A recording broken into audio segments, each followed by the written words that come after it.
Good morning students, I hope all of you are fine. देखो last time हमने इस exercise के 8.1 के 6 तक सम किए थे। अब हम आगे इसके सम्स को कंटिन्यू करते हैं। What is our next sum is, देखो इवैल्यूएट, हमें इवैल्यूएट करना है किसको, 10.01 की होल क्यूब को, 10.01 की होल क्यूब को मुझे इवैल्यूएट करना है, मतलब इसकी वैल्यू फाइंड आउट करनी है only up to 3 places of decimals तक, कि डेसिमल के बाद सिर्फ 3 ही डिजिट्स आने चाहिए, इससे ज़्यादा की हमें ज़रूरत नहीं है। ठीक है, तो अब इसको देखो हम इवैल्यूएट कैसे करेंगे, कैसे होगा इसका तरीका। देखो 10.01 है, 10.01 को मैं क्या लिख सकती हूँ कि 10 प्लस 0.01 की होल क्यूब, या मैं ये भी बोल सकती हूँ कि 10 प्लस 0.01 का मतलब क्या है, 1/100 की होल क्यूब। हो गया इतना?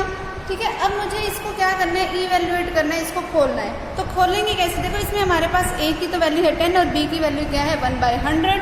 खोल लो, इसको क्या बनेगा 3c0।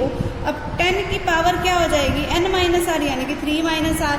फिर इनटू में क्या आएगा कि जो b की पावर होएगी वो क्या आएगी 0, यानी कि 1/100 की पावर 0। फिर plus 3c1 10 raise to the power 2, और फिर 1/100 की पावर 1 प्लस 3c2 10 की पावर आ जाएगी 1 और 1/100 की पावर आ जाएगी 2। फिर प्लस 3c3 10 की पावर आ जाएगी 0 और 1/100 की पावर आ जाएगी 3। ठीक है, इस तरीके से हम खोलेंगे। अब देखो 3c0 की वैल्यू क्या होती है, 3c0 की वैल्यू होती है 1, तो 1 इंटू में 1/100 की पावर 0, किसी भी टर्म की पावर 0 तो उसकी वैल्यू भी 1, तो 1 इंटू 1 मीन्स 1। अब 1 की हमारे पास अब मल्टीप्लिकेशन कराएंगे 10 की क्यूब के साथ। 10 की क्यूब का मतलब क्या होता है 1000, 1000 की 1 के साथ मल्टीप्लिकेशन तो 1000। फिर 3c1 का मतलब क्या होता है 3 इंटू में यहाँ से क्या बनेगा 10 का स्क्वायर, जिसका मतलब क्या हुआ 100 इंटू में पड़ा है 1/100, तो 100 से 100 कैंसर। प्लस 3c2 को अगर सोल्व करके देखोगे तो 3 factorial divided by 2 factorial into 1 factorial, तो उसका रिजल्ट भी आ जाएगा 3। इंटू में पड़ा है 10, इंटू में पड़ा है 1/100 का स्क्वायर, तो 1/10,000। ठीक है, फिर प्लस में पड़ा है 3c3 जिसकी वैल्यू क्या होती है 1, इंटू में 10 की पावर 0 की भी वैल्यू होती है 1, इंटू में 1/0000, क्योंकि 100 का क्या था क्यूब था। अब देखो इसका मतलब क्या हुआ 1000 प्लस में 3, फिर प्लस में यहाँ से 0 से 0 कैंसल, 3/1000 मीन्स 0.003। फिर प्लस यहाँ से क्या आएगा 0.0000, फिर यहाँ पर 1 हो गया। अब जिसका मीनिंग क्या हुआ, अब मैं 1000 में 3 को ऐड करूँगी तो 1003, फिर यहाँ पॉइंट लगा के क्या बनेगा 0.003। अब देखो ये वाली टर्म मुझे नहीं चाहिए, क्योंकि मुझे अप टू सिर्फ 3 प्लेसेस ऑफ डेसिमल तक अपना रिजल्ट चाहिए था, जबकि ये भी मैंने 4 प्लेसेस ऑफ डेसिमल तक कर दिया। तो प्लस निगलेक्ट हायर, प्लस में क्या लिख देंगे निगलेक्ट हायर डेसिमल टर्म्स, ये लाइन लिखोगे, क्योंकि जहाँ तक मुझे ज़रूरत है सिर्फ मैं वहाँ तक लूँगी। Higher decimal terms, decimal word लगाना भूल गई, येलो लगा दिया, हायर डेसिमल टर्म्स, फिर यही हमारा क्या हो जाएगा रिजल्ट। ओके, इतना ही काम करना था हमें और कुछ नहीं करना। जैसे अगले वाले सम में, अगले वाले जो पॉइंट है उसमें बोल दी कि 5 डेसिमल तक करना है, तो बस ये वाला भी साथ में एक और ले लेना, इससे आगे और लेने की ज़रूरत नहीं है। Okay, next one is using binomial theorem indicate which number is larger, कि बायनोमियल थ्योरम का यूज़ करके हम ये बताएंगे कि ये वाला नंबर बड़ा है या ये वाला नंबर बड़ा है। देखो नंबर हमारे पास क्या है वो देखो 1.01 की होल पावर में देखो कितनी जीरोज हैं 1 2 3 4 5 6। ठीक है, तो मैंने 6 जीरो लगा दी। ठीक है, 1.01 की पावर 10 लाख, और ये बड़ा है या फिर कोई नंबर 10,000 बड़ा है, ये मुझे बताना। अब देखो हम इसको सॉल्व करेंगे तब भी हमें पता चलेगा कि ये नंबर 10,000 से बड़ा है या छोटा है। जब मैं इसको सॉल्व करूँगी तो क्या बनेगा 1 2 3 4 5 6 हो गया। फिर क्या आएगा c0। ठीक है, इसको अगर पहले मैं इसको थोड़ा सा सॉल्व करके लिख दूँ, इसका मतलब क्या हुआ 1 प्लस 0.01, जिसका मतलब क्या हुआ 1/100 की पावर में है ये। ठीक है, अब a क्या है मेरे पास 1 और b क्या है 1/100, तो 1 की तो पावर आ जाएगी कि इसमें से मैं इसको माइनस कर दूँ, तो ये आ गया। ठीक है, फिर इंटू में 1/100 की पावर क्या आ जाएगी 0, फिर प्लस, फिर 10 लाख, फिर c1, फिर यहाँ पे मेरे पास क्या बनेगा कि 1 की पावर क्या हो जाएगा कि हम इसमें से एक क्या कर दें यहाँ माइनस, तो यहाँ क्या आ जाएगा 999 और एक और 999, ठीक है, ये बन गया हमारे पास।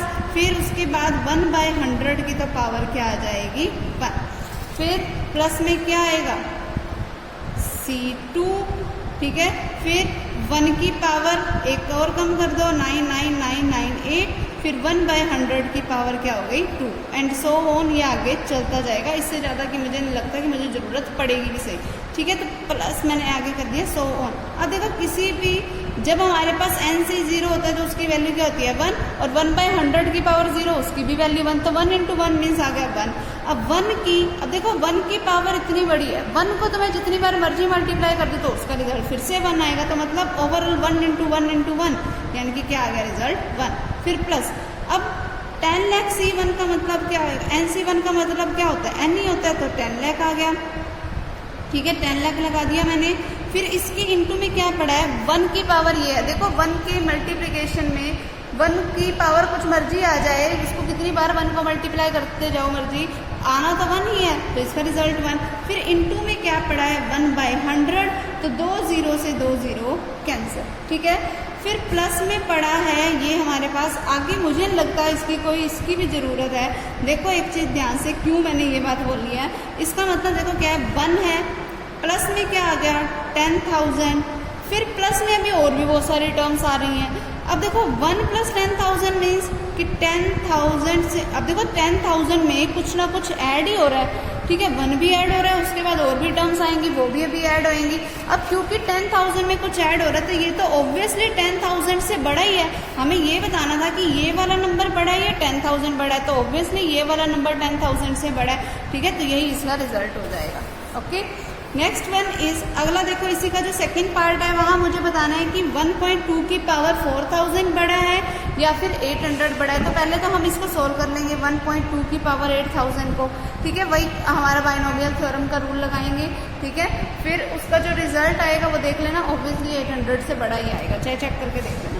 Next one is the first 3 terms in the expansion of a binomial expansion are 1, 10 and 40, कि कोई अगर एक बाइनोमियल एक्सपेंशन है तो उस बाइनोमियल एक्सपेंशन की फर्स्ट 3 टर्म्स क्या हैं, पहले 3 टर्म्स की वैल्यू है 1 है, 10 है एंड 40 है।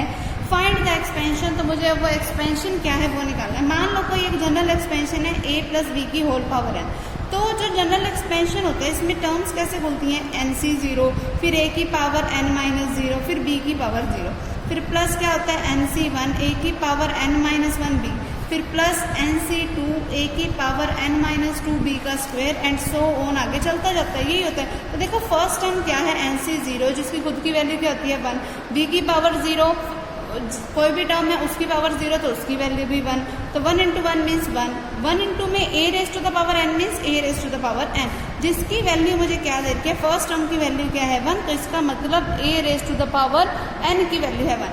अब देखो कोई भी एक टर्म है जिसकी पावर है n और उसका रिजल्ट आ रहा है 1, ये तो सिर्फ विच इज़ पॉसिबल सिर्फ तब है जब a खुद 1 था। अब 1 को तो कितनी बार मर्जी मल्टीप्लाई कर लो, आना तो 1 ही है, which is possible only when a = 1, तो a की वैल्यू तो आ गई मेरे पास 1, ठीक है, यहाँ से a की वैल्यू 1 आ गई। अब देखो NC1, ठीक है, a⁴n-1 × b, मतलब क्या हुआ, NC1 का मतलब क्या होता है n⁴ divided by n-1 into में 1 इंटू a⁴n-1 इंटू b। अगर मैं इसको सोल्व करूंगी तो क्या बनेगा n × n-1 divided by n-1 अब n-1 से n-1 कैंसिल, a⁴n-1 इंटू में b। अब a की भी वैल्यू पुट कर दो यहाँ पर 1, ठीक है, क्योंकि अभी मैंने वैल्यू निकाली वो पुट कर दी 1, तो अब ये क्या बन गया n एज इट इज। अब कोई भी वैल्यू है n 1 है, 1 को कितनी बार मर्जी मल्टीप्लाई कर लो, आना तो रिजल्ट 1 ही है, तो n × 1 मीन्स n, इंटू में क्या पड़ा है b। अब सेकंड टर्म बन गई है, सेकंड टर्म की वैल्यू मुझे क्या दे रखी है 10, यानी कि n × b क्या है मेरे पास 10, ये मान लो मेरी इक्वेशन नंबर सेकंड है और ये मान ली मेरी इक्वेशन नंबर फर्स्ट थी। अब थर्ड टर्म पे आओ, थर्ड टर्म क्या है NC2, जिसका मतलब क्या हुआ n⁴ divided by n-2 into में 2 इंटू में a⁴n-2b 2, ठीक है। अगर अब मैं इसको सोल्व करूंगी तो देखो क्या बनेगा n × n-1 इंटू में n-2 divided by n-2 into में क्या पड़ा है 2 factorial into A raise to the power n minus 2 into में B square is equals to second term की वैल्यू क्या है 40 है, तो इज इक्वल्स टू में क्या है 40। अब n माइनस 2 फैक्टोरियल से n माइनस 2 फैक्टोरियल कैंसिल, इसकी मल्टीप्लीकेशन की तो देखो हमारे पास क्या बन गया n। अब देखो यहाँ बी स्क्वायर है, बी स्क्वायर को मैं लिख सकती हूँ बी इंटू बी, एक बी तो मैंने लिख लिया यहाँ पे, और एक ये जो बी है उसकी मैंने अंदर मल्टीप्लाई करा दी इस वाले के साथ, तो n की बी के साथ कराई तो एन बी माइनस 1 की बी के साथ कराई तो बी। जो ये बी स्क्वायर था उसको मैंने दो पार्ट्स में कर लिया, एक पार्ट इसके साथ कर दिया, एक पार्ट इसके साथ कर दिया। अब इंटू में क्या पड़ा A raise to the power n minus 2। अब a की वैल्यू क्या है मेरे पास 1, तो यानी कि 1 raise to the power n minus 2 जिसकी वैल्यू क्या है 40। अब n b की मैंने अभी वैल्यू निकाल ली थी, देखो यहाँ पे इक्वेशन नंबर सेकंड जब बनाई थी तो वो आई थी मेरे पास वैल्यू 10, तो यहाँ 10 पुट कर दो तो 10 इंटू 10 माइनस बी। अब 1 को तो कितनी बार मर्जी मल्टीप्लाई करो 1 नहीं आएगा, इज इक्वल्स टू में क्या पड़ा 40, तो 0 से 0 कैंसिल, यानी कि 10 minus B is equals to किसके है 4 के, 4 इधर आके क्या हो जाएगा minus, that is 10 minus 4 is equals to B, यानी कि मेरे पास बी की तो वैल्यू आ गई 6। अब बी की वैल्यू 6 है, और अगर एन बी किसके इक्वल था 10 के इक्वल था, तो इसका मतलब n into 6 is equals to किसके था 10 के, तो यहाँ से मेरे पास वैल्यू किसकी आ जाएगी n की। ठीक है, ये हो जाएगा हमारा रिजल्ट। अब उसने हमसे पूछा था कि ये बाइनोमियल एक्सपेंशन क्या है, तो बस इस बाइनोमियल एक्सपेंशन को बता दो कि ये क्या था। ओके क्लियर, यही हमें करना था इस वाले में। नेक्स्ट वन इज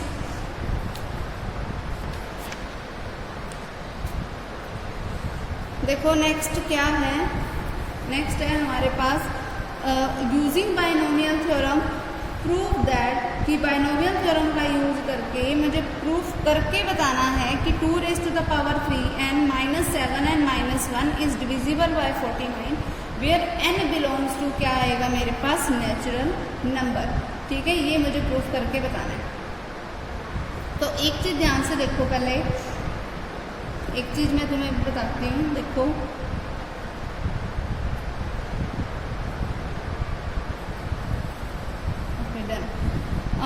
देखो हमारे पास क्या है कि using binomial theorem prove that 2 raise to the power 3n minus 7 n minus 1 is divisible by 49, where n belongs to क्या है नेचुरल नंबर। अब देखो 2 raise to the power 3n minus 7 n minus 1 है। अब देखो इसको हम सोल्व कैसे करेंगे, पहले उसका तरीका ध्यान से समझ लो कि जैसे जो भी हमें दे रखा है, देखो 2 raise to the power 3n है। अब मैं अपनी तरफ से कोई भी एक जनरल एक्सपेंशन ले लेती हूँ। मान लो मैंने एक्सपेंशन ले लिया 1 प्लस एक्स की पावर n का, और 1 प्लस एक्स की पावर n को मैं कैसे लिख सकती हूँ nc0, फिर 1 की पावर n माइनस 0, फिर x की पावर 0 प्लस nc1, फिर क्या आएगा 1 raise to the power n minus 1, x raise to the power 1 plus फिर क्या आएगा nc2, 1 raise to the power n minus 2, फिर x raise to the power 2 plus nc3 आएगा 1 रेज टू द पावर आएगा n minus 3, x का cube आएगा and so on, आगे चलता जाएगा। ऐसा कुछ हुआ, इसका मतलब कि 1 प्लस एक्स की पावर n किसके इक्वल हुआ nc0 का मतलब क्या होता है 1। अब 1 यहाँ पे क्या है 1 की पावर n, जिसको यानी कि 1 को अगर मैं n टाइम मल्टीप्लाई कराऊँ तब भी 1 आएगा, तो 1 इंटू 1 मीन्स 1, फिर x की पावर 0 का मतलब भी 1, तो 1 इंटू 1 इंटू 1 मीन्स 1, फिर प्लस nc1 का मतलब n, फिर 1 को n टाइम मल्टीप्लाई कर दो तो 1 नहीं आएगा, इंटू में क्या पड़ा है x, फिर प्लस nc2 यानी कि n into n minus 1 into n minus 2 factorial divided by n minus 2 factorial into 2 factorial. Values मैंने खोल दी और 1 को n टाइम मल्टीप्लाई किया तो 1 नहीं आएगा, इंटू में पड़ा है x square and so on, आगे यूँ चलता जाएगा। ये आ गया। अब अगर देखो ध्यान से, वैसे इसको मैं खोल ही लेती हूँ ताकि तुम्हारे को थोड़ी ये बात इजीली समझ आ जाए। nc3 का मतलब क्या होता है n factorial divided by n minus 3 factorial into 3 factorial आएगा, जिसका मतलब क्या हुआ n into n minus 1 into n minus 2 into n minus 3 factorial, फिर डिवाइडेड बाय में क्या आएगा n माइनस 3 फैक्टोरियल इंटू में 3 फैक्टोरियल, फिर 1 को इतनी बार हम मल्टीप्लाई करेंगे आएगा तो 1 ही, और इसके इंटू में क्या पड़ा है x क्यूब भी पड़ा। ठीक है, यहाँ पर क्या बन गया 1 प्लस एक्स की whole power n means 1 plus N X plus, अब यहाँ से क्या बना वो देखो n into N minus 1 into में एक्स स्क्वायर, फिर प्लस n इंटू में n माइनस 1 इंटू में n माइनस 2, फिर n माइनस 3 फैक्टोरियल से n minus 3 factorial cancel into में एक्स क्यूब डिवाइडेड बाय में 3 फैक्टोरियल एंड सो ऑन, ये result आगे चलता गया।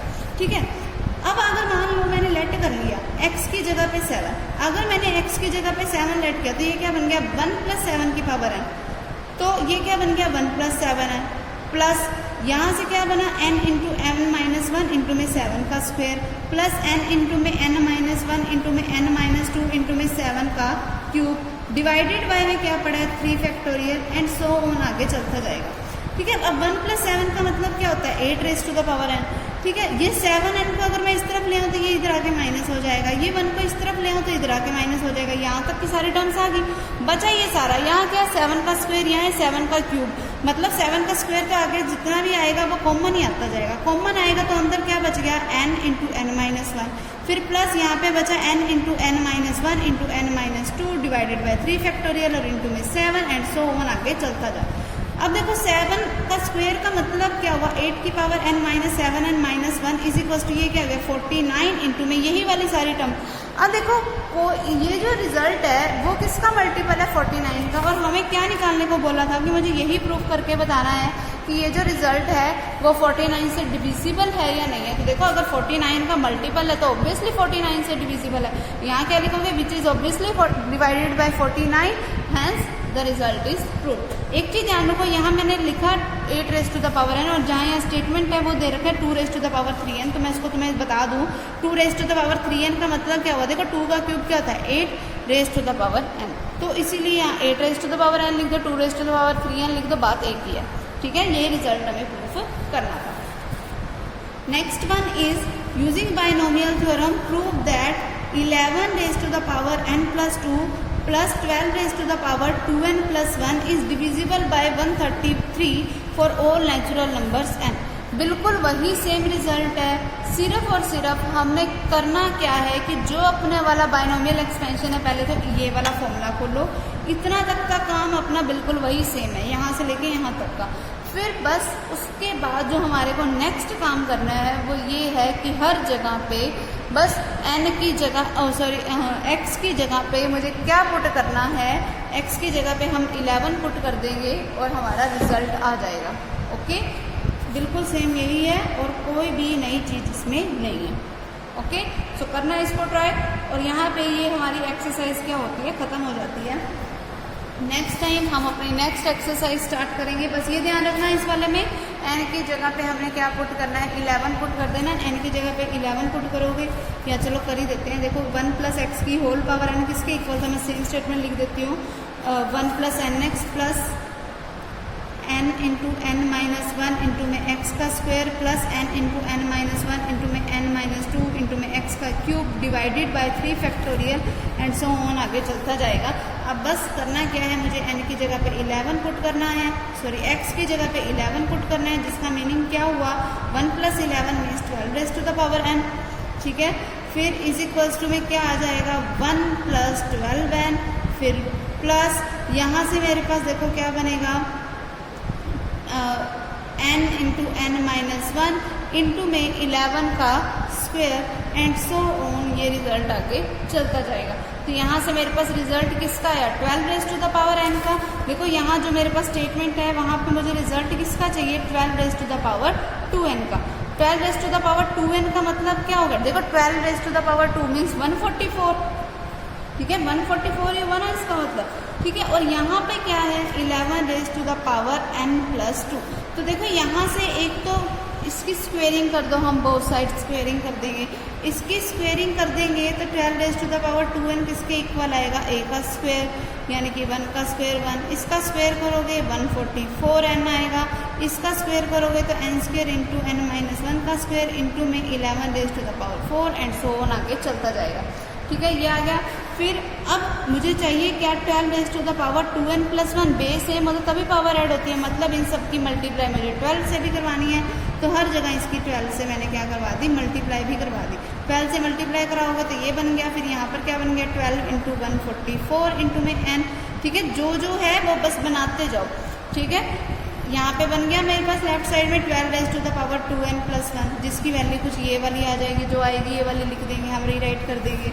फिर यहाँ से निकालो क्या, इसी फॉर्मूले में पुट करके मैं निकाल लूँगी क्या, 11 raise to the power n + 2। वो मेरे पास निकलेगा कैसे कि बस x की जगह पे मैं क्या पुट कर दूँ, 10 पुट कर दूँ। x की जगह 10 पुट करोगे तो मेरे पास वैल्यू किसकी आएगी, 11n की। फिर हर तरफ मुझे मल्टीप्लाई किससे करानी है, 11 की स्क्वायर से, क्योंकि 11 की स्क्वायर से मल्टीप्लाई कराऊंगी तभी बेस सेम और पावर ऐड हो जाएंगी। फिर इन दोनों लेफ्ट साइडों को जोड़ दो आपस में, तो राइट साइड भी जुड़ जाएगी। जो रिजल्ट आएगा उसमें से अपने आप ही 133 क्या बन जाएगा, कॉमन। ठीक है, जैसे ही 133 कॉमन बचेगा, ठीक है, वो हमारे पास हम बोल देंगे कि हाँ ये रिजल्ट 133 से क्या हो रहा है, डिविजिबल हो रहा है। ओके, बस यही सम था हमारे पास। बाकी अब हम करेंगे अपने नेक्स्ट एक्सरसाइज में। और अगर बाई चांस इस सब में कोई कैलकुलेशन में मिस्टेक है तो वो चेक कर लेना भाई। बाकी तरीका बिल्कुल वही है कि फर्स्ट टर्म ये है, सेकंड टर्म ये है और हमारी थर्ड टर्म ये है। तरीका वही है, कैलकुलेशन मिस्टेक चेक कर लेना एक बार। ओके।